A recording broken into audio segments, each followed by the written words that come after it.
Welcome to the second of the website design videos. This one's on tools and rules and fundamentals. What I mean by that is we're going to be looking at the tools you're going to need, the rules about file names, which too many people break, and that's where the first set of faults you're going to come across will crop up. And then we're going to look at a bit of coding for you so you get underway. The basic tools, well, whenever you go into any profession you worry about the cost of things, and people will tell you certain things are very, very expensive. There are only two tools you really need when you're starting off in website design. The first one you've already got, that'll be a browser. I've listed there 5 browsers. You'll have one of these probably, or maybe there are lots of other browsers there. You may have one of the other unusual ones, but these are the 5 leading browsers. The thing about a browser is that it really is fundamental to website design, and the most important thing to remember is that a web page may not appear the same in each of those browsers. So if you make a web page and you want to display, it may look completely different in one of those browsers to all the others, and you need to be aware of that. So here's the first thing I would recommend, that as a user of the web, you'll have your favorite browser and you'll stick to that one, and that's superb. But as a website designer, you probably need at least 2, 3, 4, if not all 5 of those browsers on your computer. As you're developing a web page, swap between your favorite browser, but every now and then check it with the other browsers to make sure it's going to appear. There's nothing worse than building a website, then looking at it in another browser and finding out that everything you've done doesn't work. It falls over. So make sure you've got at least 3 of those, if not all 5. They're very small, very simple, and all of them have their own strengths and weaknesses. The second tool is an editor. The editor, first one on that list is Notepad. Yep, you're right, the first thing in Windows, that little small program, you can use that for website editing. So all the browsers I've listed are free, Notepad is free. So far, website design has not cost you a penny to do. Now, Notepad is very good. It's a very small program. It has one limitation in that it doesn't actually do anything specifically for HTML or CSS. So when you write it, it doesn't give you any prompts if you're doing the right thing or not. And that's where something like Notepad 2 comes in. And notice that Notepad 2 has the same icon. That's because there is no icon for Notepad 2. It's completely free. Do a search on the web, you'll find Notepad 2. It's quite an old program now, but it's an extension of Notepad that has code recognition. It recognizes HTML and CSS and will color code it for you. Notepad++ is an update, an improvement, another way of looking at Notepad 2. It's not taken Notepad 2 and improved it at all, but it was the same concept, but it keeps going. And Notepad++ often is the one that people will choose to do, particularly when they're starting off in website design. It's completely free. Do a search for Notepad++. Pull that one down. Again, that does need installing. It's a lot bigger than Notepad 2, but there are a lot more tools hidden inside of it. The last one on that list is Dreamweaver. Dreamweaver is a professional package. It's a professional tool that professional website designers will use to build websites. I've got to say, I do not know of any website designer out there who does not use Dreamweaver. There are other packages you can pay for. There are free tools out there. Dreamweaver is the one of choice. And here's my warning. If you're going to learn to use Dreamweaver, if you think I'm going to test Dreamweaver out, be very careful. Because when you first start using Dreamweaver, it is daunting. But once you get used to it, you get hooked into the tools. Some of the things that Dreamweaver does for you is simply fantastic, and when you try to use something else, you feel frustrated. Dreamweaver is an excellent program. It really is an excellent program, and if you get used to it, you won't want to go back to something else. So why is that a problem? Because Dreamweaver is incredibly expensive, and if you want to spend £200, £300, £400 on a piece of software, then do so. If not, don't get used to it, because going back will be very, very difficult. For these videos, I'm going to be using Notepad++, so you can follow me in there, and therefore no cost. So let's have a look at our first piece of work. This is the first HTML document. I've written this as you can see I've got 4 tabs at the top here. Each one is a different set of code, and this one here. You may want to pause the video at this stage, make sure you've installed Notepad++, and then simply type this code in. That's up to you. Before we go looking at that code any further, I want to also look at some other structures that I've got here. This is inside my documents, and I've created a folder called My Websites. If I go into My Websites, I've created a new folder called Lesson 1. First rule, please note I've done underscore. So I've done an underscore for lesson number 1.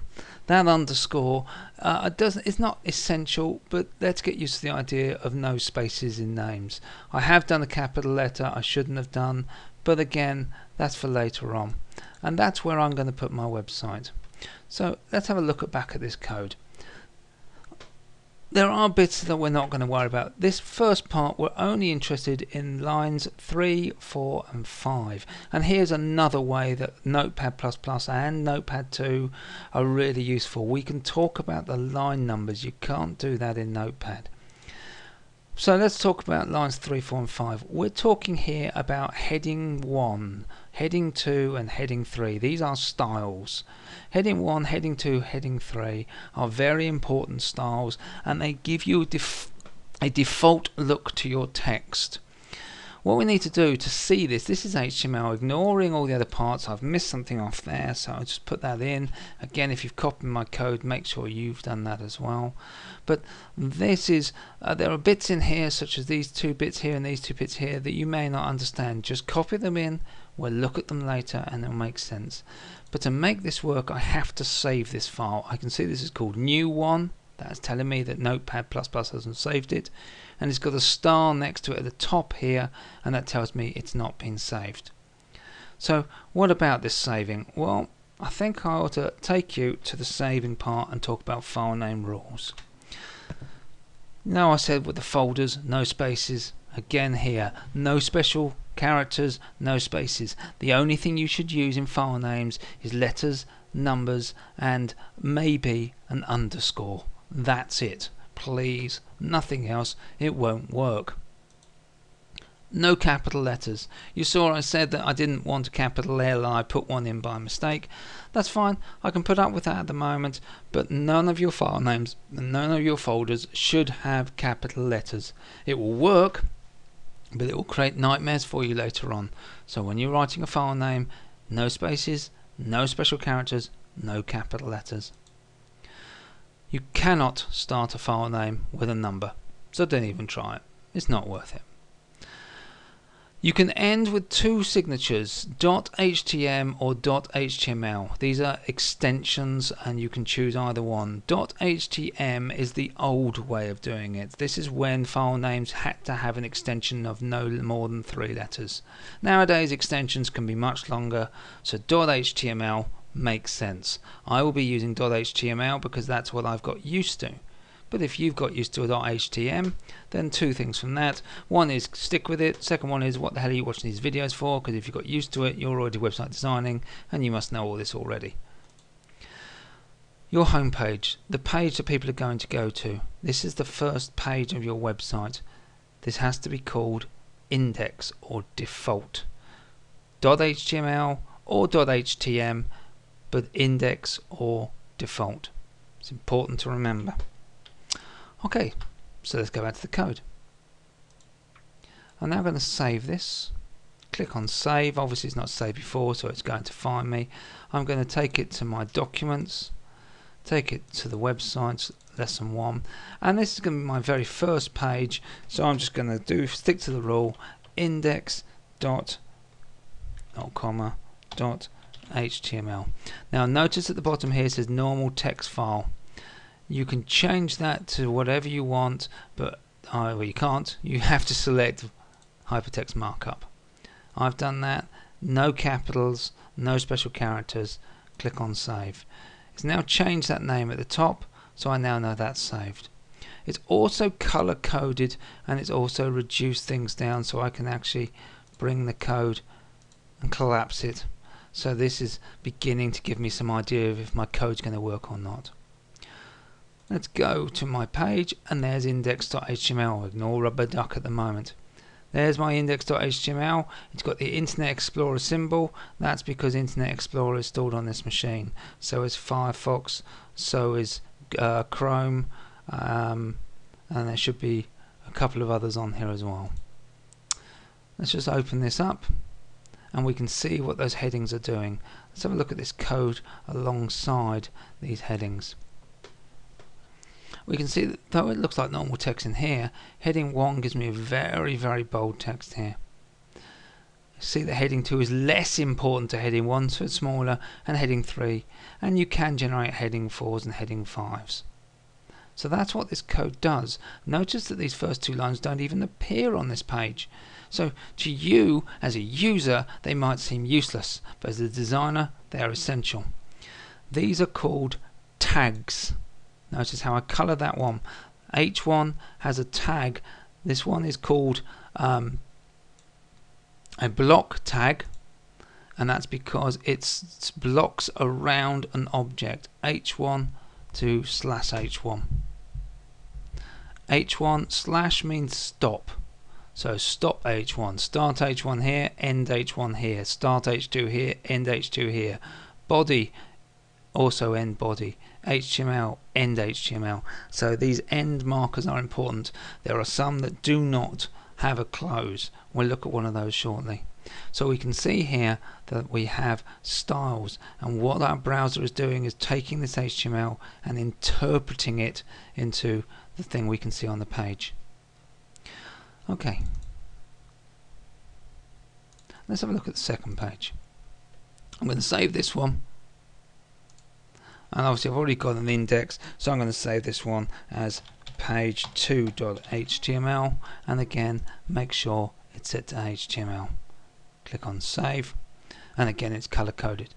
Now here we've still got the HTML and the body, and the end HTML and the body, but I've now not got H1, H2, H3, but I've got 3 lines with P and MP, and these are paragraph tags. The paragraph tags do this. There's the page 2. Let's open it up, and we can see that we have here. By the way, note, I'm not closing down my editor when I open up the page, and I don't need to close the browser. It allows me to move around. Don't get used to closing your editor and opening up your browser. Keep them all running along side by side. It makes everything faster for you. But can you notice here that the paragraph marker separates out these lines with a gap between them? It's defined what font, face and everything else already exists. So a paragraph is used for your normal text, while your heading 1s are used as a heading. So heading 1, heading 2, heading 3 is used to head up paragraphs, and paragraphs are separated by the paragraph marker. Okay, let's have a look at the third one. This one here is for a link. Now I'm going to save this one, and I'm going to call this one link.html. Make sure we set this to HTML. Save. Worth pausing, worth writing that up, then you can save it, check on it, make sure. If you get a mistake, there's no point in saying it's exactly the same as yours, because it's not. Mine is going to work. If yours fails, something's gone wrong. Go through it very, very slowly. Let's have a look at this page in the browser, and there's the code. This A is short for anchor, and an anchor connects a page to another page. In this case it links to a site called the W3 Schools website. Not only am I giving you that as an example, but I also want you to get used to this site. We'll have a look at it in a second. The w3schools.com, so the href tells it where to go. This title is an additive, and it's an important additive that you should include. And what that allows you to do is when you move the mouse over, it comes up inside the little box. It's a tip, it's a tool tip. Lots and lots of times those are really useful to help your user. Obviously in this case it's not that useful, but it is there. Get used to it. This is called an attribute. We'll be looking at attributes later. So there's the anchor, there's the end anchor. That's how you make a hyperlink. That's how you connect one page to another page or one page to another site. And let's just have a look at how that works. The browser knows it's an anchor, so it turns it into the right type of text. If I move my mouse over, it gives me the tooltip and it becomes the pointer. I click on that and it replaces my page with the W3 Schools site. W3 Schools, do use it. It's a fantastic resource for learning about websites. Everything we're going through will be on there, and it is the site to use if you've got any questions. If you find something contradicts W3 Schools, it's W3 Schools that is right. Okay, use the back arrow. Let's go back to my code.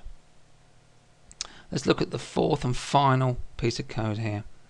Again, save it. In this case, I'm going to call this image because that's what this one is about. Change it to hypertext, save, and maximize.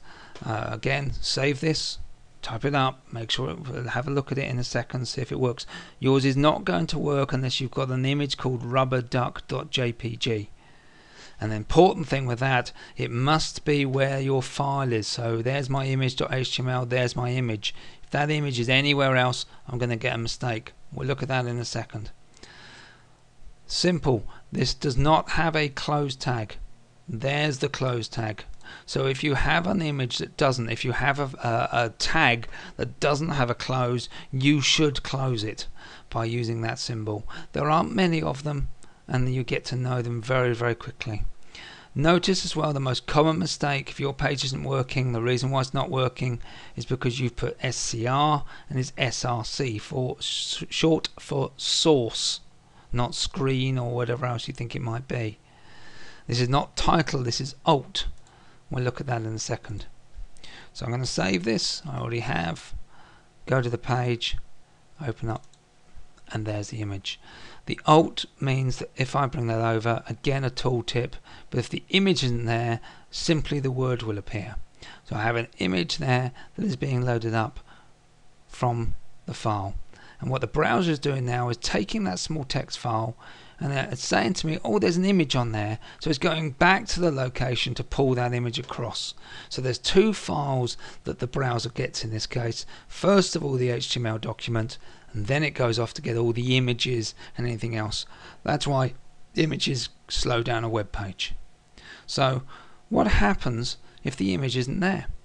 Well, let's drag the image back one stage. Let's take it back to documents. Now let's have a look at the page again.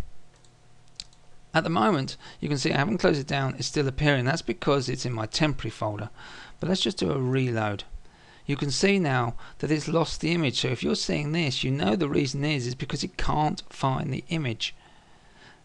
It's using the alt tag to try and give some definition.